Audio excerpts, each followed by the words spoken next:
Assalamualaikum warahmatullahi wabarakatuh. Perkenalkan, nama saya Anggia Aulia dengan NIM 0601232038.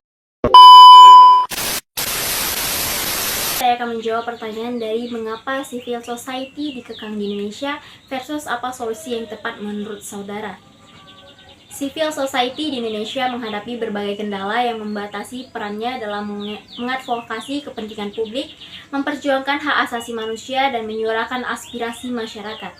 Adapun beberapa faktor utama yang menyebabkan kekangan ini antara lain: yang pertama, regulasi yang ketat dan ambigu. Undang-undang yang mengatur organisasi non-pemerintahan atau NGO seringkali rumit dan ambigu. Proses pendaftaran yang sulit, batasan dalam menggalang dana, serta persyaratan pelaporan yang ketat dapat menjadi hambatan besar bagi operasional civil society.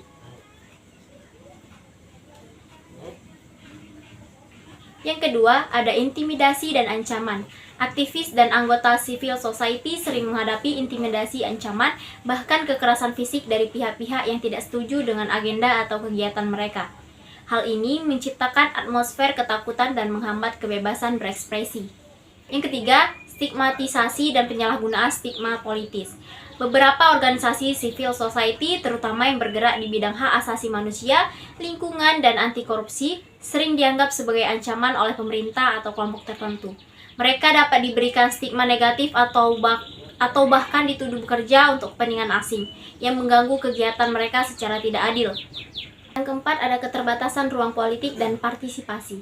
Meskipun demokratisasi telah berlangsung, ruang politik untuk civil society masih terbatas. Keterlibatan mereka dalam proses pengambilan keputusan seringkali dihadapi dengan hambatan birokratis dan politis.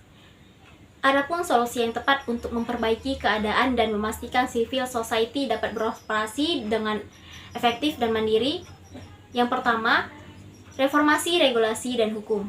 Melakukan revisi terhadap undang-undang yang mengatur civil society untuk memperjelas persyaratan pendaftaran, prosedur penggalangan dana, dan tata kelola yang transparan dan akuntabel. Yang kedua, ada perlindungan dan keamanan, yaitu memastikan perlindungan hukum yang kuat bagi aktivis dan anggota civil society dari intimidasi, ancaman, ataupun kekerasan. Ini termasuk penegakan hukum yang tegas terhadap pelaku kekerasan dan upaya nyata untuk mencegah perlakuan yang tidak adil. Yang ketiga, ada penguatan mekanisme pengawasan independen, yaitu bentuk atau memperkuat lembaga-lembaga pengawasan independen yang mampu mengatasi perlakuan terhadap civil society dan memastikan kebebasan mereka dalam berorganisasi dan berpendapat. Yang keempat, pendidikan dan kesadaran publik, yaitu meningkatkan pendidikan dan kesadaran masyarakat tentang peran Yang keempat, ada pendidikan dan kesadaran publik. Meningkatkan pendidikan dan kesadaran masyarakat tentang peran penting civil society dalam memperkuat demokrasi, mempromosikan keadilan sosial, dan membangun masyarakat yang lebih inklusif dan berkeadilan. Sekian dari jawaban yang dapat saya paparkan hari ini. Sekian dan terima kasih. Wassalamualaikum warahmatullahi wabarakatuh.